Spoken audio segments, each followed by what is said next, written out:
that's where I actually feel like if somebody in that point had told us like, you guys are not friends. Like this is like, it's stupid to think you guys could be friends again.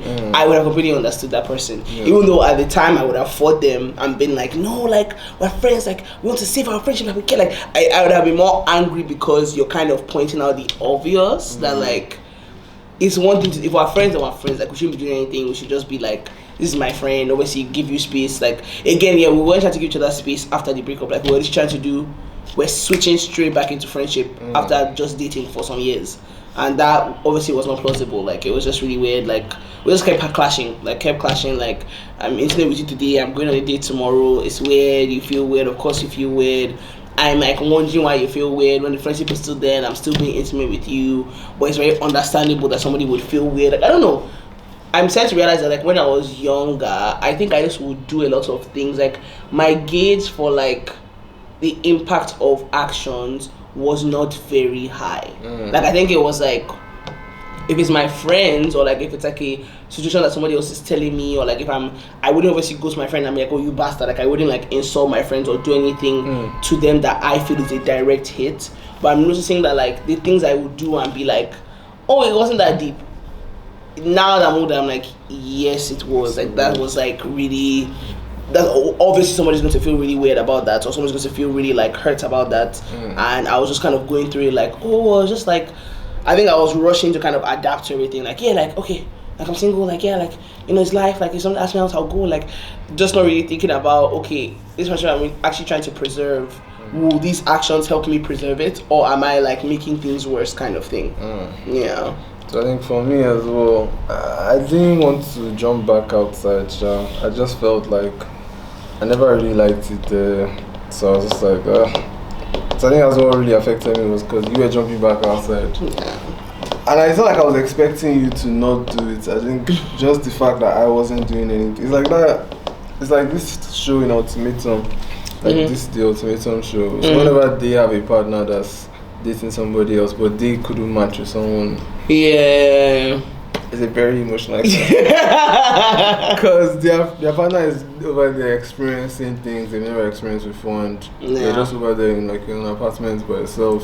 Or things that they want to only experience with that same partner, and then you're just watching them actually like go off and have a good time, and you're like, man, that's like, why are we doing this? Exactly. Yeah. So yeah, that's kind of.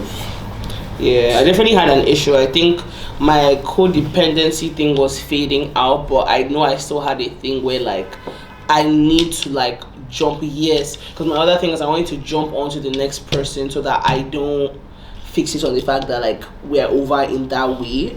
And it was like I didn't even need to do that at the time because we were still being intimate. Like it's different if I'm like, okay, I need to get this from somewhere else. But it was like we're still being intimate and I'm still like, like I just felt the need to entertain people. Like I'm really trying to think about why. I just wanted that like December fun. Like it wasn't really about like you personally. It wasn't about like, oh, I want somebody else. It was just like, it's just December time. Like niggas are moving crazy. Like why can't I move crazy too? Yeah. Like that's really what it was. Yeah. I think when you like you ended the friendship, was like after you left, like a couple days after you left. Yeah, I do remember that one. That wasn't great. It's probably the heaviest one. As well as the story. It was like a trust thing that happened. I don't really want to get into it, but I think that was kind of a lot. You can get into it, I don't really mind getting into it. It just depends on how much you would want to say. Probably not. Think about the amount of people that mention, I think. Let's keep it calm though. It was just a thing of like, I shall betrayed, no trust. It wasn't like cheating or anything, but it was kind of just like I expressed an opinion outside that I hadn't expressed inside. Yeah. And you know, you then saw the conversation you were not meant to see on my burner. Yeah. Because you wanted to log into my burner to log out of it, but you happened to see the conversation. And so it was just like, oh God, how come I give you my password? I gave you my password so quick as well. It wasn't even. I had your accounts. Like we had each other's accounts. Like we've had that since high school. Another thing, like I've had your Twitter account since high school. You've had mine since high school. Sorry to everybody that. I guess that's not normalized right now. But Like, it wasn't like we're reading those conversations all the time, but it was just easier to be like, oh, guy, this happened, guy, read this conversation. Like, I don't have to, like, send screenshots and be like, guy. Like, the drama used to be very long. Used to be hot, man. Goddamn, like, ingrained. Something was happening, like, guys are fighting for, like, 2 hours. Like, text chains. How am I going to screenshots all that? Bro, just go and read it. Text chains were so juicy. I remember I would, like, stay up maybe, like, 3 a.m. just reading something that you asked me to read like 4 hours before that. Stuff was nice, because I think the screenshots would have been a bit too long. I mean, too much. Like, been a bit bored. Getting screenshots like that, like 40 screenshots, like nobody's reading that shit for real. Yeah. So yeah, we did have accounts at the time. So backstory to that. So saw that, and I was just like, I think I don't know, that was a lot for me. Like that actually drastically changed like the course of my ability to make friends. Like it kind of just like set me on a path where I was like, I don't really, if somebody that's like who was this close to me and that like I held in this regard, and that like our relationship progressed from like friends to close friends to best friends to like dating to back to friendship, and like it's somebody that was like all these things in me. Like basically I cycled through all the kind of different kinds of love and like familial like relationships with you. Could do this or could like say this or could like make me feel this way, then I don't really know who I can trust. And I feel like that's how, like that's the kind of like canon event it was that made me end the friendship. We're talking about how like after the beach, we're talking about how like, or during the beach rather, we're talking about how if that didn't happen, both of us would have chose the like coward way, kind of when you like just frustrate each other to the point where you're both so frustrated with each other that you're like, okay, I don't talk to you anymore, and it doesn't like hurt you. But that just drove me to be like, this is like a trump or like a trump card, like I can't speak to you any longer. And I was like, yeah, we have to stop talking. Then we had that conversation, and I think he said, oh yeah, I don't think we should speak anymore. Yeah, which I think was the best way to say it, because I think personally if you say it, I don't think you should speak for a while.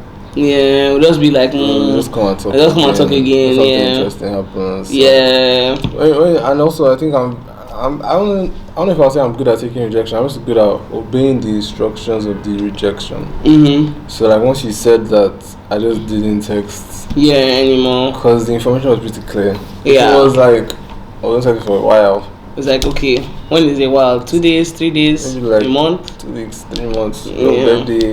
Your birthday, yeah, it would have been something like that. That would have made us not be like, oh hi. And then I think the longer the time went on, the more anxiety put in me to like text you. Because personally, when I don't talk to someone for a while, I start to imagine they've met 7 other me's and I'm now the 8th person on that list, and so I'm just like, when that happened, I imagined I think I would just try and grow from it personally. Because I mean, I was, like I said, I was messing up. I was aware I was messing up, sure. And so I just kind of grew from it personally, and I felt like maybe one day we'll be friends, I knew that it was possible, but I just did not really.